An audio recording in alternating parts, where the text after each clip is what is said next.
क्या आपको पता है म्यूचुअल फंड्स इंडिया में 66 ट्रिलियन का सफ़र कैसे तय किया? ये कहानी सिर्फ पैसों की नहीं, एक रिवॉल्यूशन की है जो हर घर तक पहुंचा। आज इस सफ़र को समझेंगे और देखेंगे कि म्यूचुअल फंड ने कैसे हर घर में अपनी जगह बना ली। Welcome to finance Gurukul.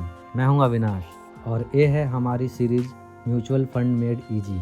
अगर आप नए हो तो पहले हमारी सेविंग वर्सेस इन्वेस्टिंग वाले वीडियो को जरूर देखिएगा जो आपकी फाइनेंशियल प्लानिंग को सिंप्लीफाई करेगा। और आज के इस एपिसोड में हम म्यूचुअल फंड की कहानी का सफ़र शुरू करते हैं। 1963 में गवर्नमेंट ऑफ इंडिया और आरबीआई ने मिलकर शुरुआत की यूनिट ट्रस्ट ऑफ इंडिया की। ये था भारत का पहला म्यूचुअल फंड जो आम लोगों के लिए एक नया सेविंग ऑप्शन लेकर आया।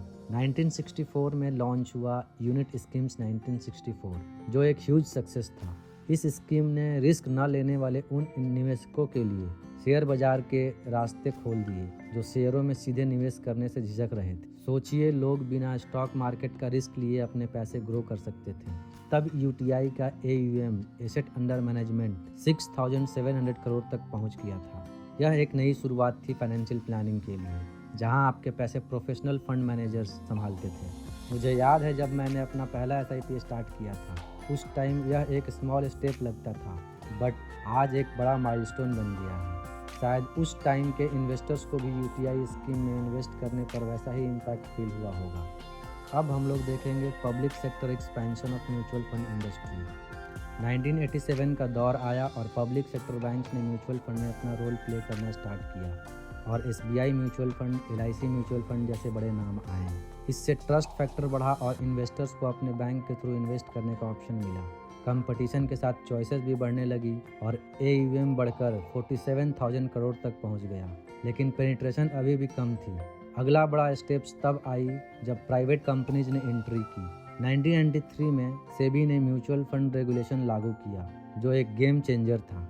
इससे ट्रांसपेरेंसी बढ़ी और इन्वेस्टर्स प्रोटेक्शन को बूस्ट मिला। प्राइवेट कंपनीज जैसे कोठारी पायनियर्स, जो आज के फ्रैंकलिन टेम्पलेटन हैं, मार्केट में आए और इन्वेस्टर्स के लिए नई अपॉर्चुनिटी खुली। 2003 तक म्यूचुअल फंड इंडस्ट्री का AUM 1,21,805 करोड़ तक पहुंच गया। इन्वेस्टर्स को अब अपनी रिस्क एपेटाइट और फाइनेंशियल गोल के हिसाब से म्यूचुअल फंड चूज करने का ऑप्शन मिला, जैसे equity fund, depth fund, balance fund, variety of नाम आने लगी।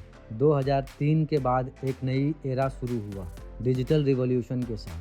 ऑनलाइन प्लेटफॉर्म ने इन्वेस्टमेंट्स को कन्वीनियंट और पेपरलेस बना दिए। ऐप्स जैसे ग्रो, धन, विरोधा ने म्यूचुअल फंड इन्वेस्टिंग को हर घर तक पहुंचा दिया। आज हर महीने 17,000 करोड़ SIP के जरिए म्यूचुअल फंड में इन्वेस्ट किया जाता है। SIP ने लॉन्ग टर्म वेल्थ क्रिएशन को प्रमोट किया, जहां छोटे अमाउंट भी बड़े रकम बन सकते हैं। अगर आप SIP के बारे में डिटेल में जानना चाहते हैं तो हमारे video how to start SIP and open a demat account को ज़रूर देखिएगा। आज के ज़माने में म्यूचुअल फंड एक मस्ट हैव टूल बन चुकी है फॉर रिटायरमेंट प्लानिंग, बच्चों की एजुकेशन या अपना ड्रीम होम अचीव करने के लिए। और फ्यूचर में टेक्नोलॉजी इसको और एक्सेसिबल और प्रॉफिटेबल बनाएगी। इमेजिन कीजिए, AI और इनोवेशन के साथ म्यूचुअल फंड आपके लिए एक कस्टमाइज फाइनेंशियल रोड मैप बनाएगा। तो ये थी कहानी म्यूचुअल फंड की इवोल्यूशन की। पसंद आई? अगले एपिसोड में हम लोग देखेंगे कि म्यूचुअल फंड कैसे काम करती है और आपके लिए कौन सा फंड बेस्ट है। तो सब्सक्राइब कीजिए फाइनेंस गुरुकुल को और बेल आइकन दबाना मत भूलिएगा और अपने दोस्तों के साथ शेयर करना भी।